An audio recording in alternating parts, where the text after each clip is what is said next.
நீங்கள் எந்த ரிலேஷன்ஷிப்குள்ளே போனாலும் நீங்கள் இதை கிளியர் பண்ணாமல், இன்னர் ஒர்க் பண்ணாமல், இதை வந்துட்டு ஹீல் பண்ணாமல், இல்லை இதை ரீரைட் பண்ணாமல், ஐ மீன் இந்த பிலீஃப் எல்லாத்தையும் எடுத்துகிட்டு நோ இதே மற்ற பொண்ணுக்கிட்ட நடக்காது, இதுக்கப்புறம் வர பையன்கிட்ட எனக்கு இப்படி நடக்காது, அவன் என்ன இப்படி ட்ரீட் பண்ண மாட்டான், என்னை ரொம்பவே நல்லா பார்த்துப்பான், கேரிங்காக பார்த்துப்பான், கேரிங்கிற பேரில் ஏற்கனவே ஒருத்தர் ரொம்ப டார்ச்சர் பண்ணியிருப்பான். உடனே உங்களுக்கு எப்படி இருக்கும், இவனும் அப்படி பண்ணுவானோ, இனிஷியல் ஸ்டேஜில் நல்லா பேசிட்டு அதுக்கப்புறம் விட்டு போயிடுவானோ, இல்லை வந்து சும்மா வந்து ஸ்டார்டிங்கில் கொஞ்சம் பேசிட்டு அதுக்கு நிறைய பேர் இப்படி பண்ணுவாங்க, பேசுவாங்க, அதுக்கப்புறம் கோஸ்ட் பண்ண ஆரம்பிச்சிருவாங்க. ஸோ அந்த மாதிரி போயிடுவானோ. ஸோ அது எல்லாமே இவங்க பயம், இவங்க ஃபியரு, இவங்க ஆங்ஸைட்டி, இவங்களுக்குள்ளே இருக்கிறது தான் இங்கே வெளியில் வந்து ரிஃப்ளெக்ட் ஆகிட்டு இருக்கு.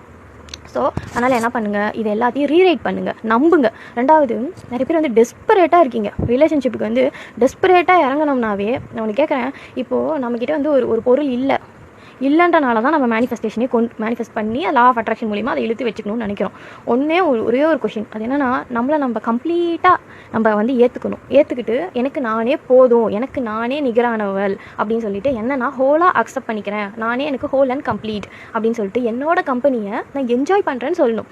எப்படி என்ஜாய் பண்ணுவீங்க, நீங்கள் தனியாக இருக்கும்போது உங்களை நீங்களே என்ஜாய் பண்ணணும். எனக்கு தனியாகவே இருக்க முடியல, எனக்கு கண்டிப்பாக யாராவது ஒரு பர்சன் வேணும் என் லைஃப்பில். இப்போ இந்த பர்சன் என்னை விட்டு போயிட்டாங்க, பிரேக்கப் ஆகிடுச்சு, நான் டிப்ரெஷனுக்கு போயிட்டேன், எனக்கு வேறு ஒரு பர்சன் வேணும்னா நீங்கள் கண்டிப்பாக இதே மாதிரி தான் இருப்பீங்க. ஏன்னா உங்களால் உங்கள் ஓன் கம்பெனியை என்ஜாய் பண்ண முடியாதவங்க இன்னொரு பர்சனோ, இன்னொரு பொண்ணோ, இன்னொரு பையனோ வந்து எப்படி உங்கள் கம்பெனியை என்ஜாய் பண்ணுவாங்க, உங்கள் கூட எப்படி இருப்பாங்க? ஏன்னா நீங்கள் உங்களை ரசிக்கல. செல்ஃப் கான்செப்ட் தான் இதில் பெரிய விஷயம். உங்களை பற்றின பிலீஃப் சிஸ்டம் என்ன, உங்களோட கோர் வேல்யூ சிஸ்டம் எப்படி இருக்குது, உள்ள டீப் டவுன் ரிலேஷன்ஷிப் பற்றி உங்களுக்கு என்ன ஸ்டேட்டஸ், என்ன ஐடியா இருக்குது, ரிலேஷன்ஷிப் பற்றி உங்களுக்கு பேசிக்கான புரிதல் எப்படி இருக்குது.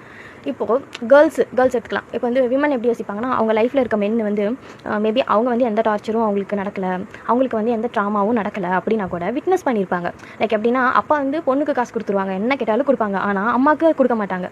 அம்மாவை வந்து ஒரு மாதிரி ரெஸ்பெக்டாக ட்ரீட் பண்ணல, அவங்களுக்கு கேட்டதெல்லாம் வாங்கி கொடுக்கல, ப்ரொவைட் பண்ணல, ப்ரொடெக்ட் பண்ணல, திட்டுறாங்க, எரிஞ்சு விழுறாங்க.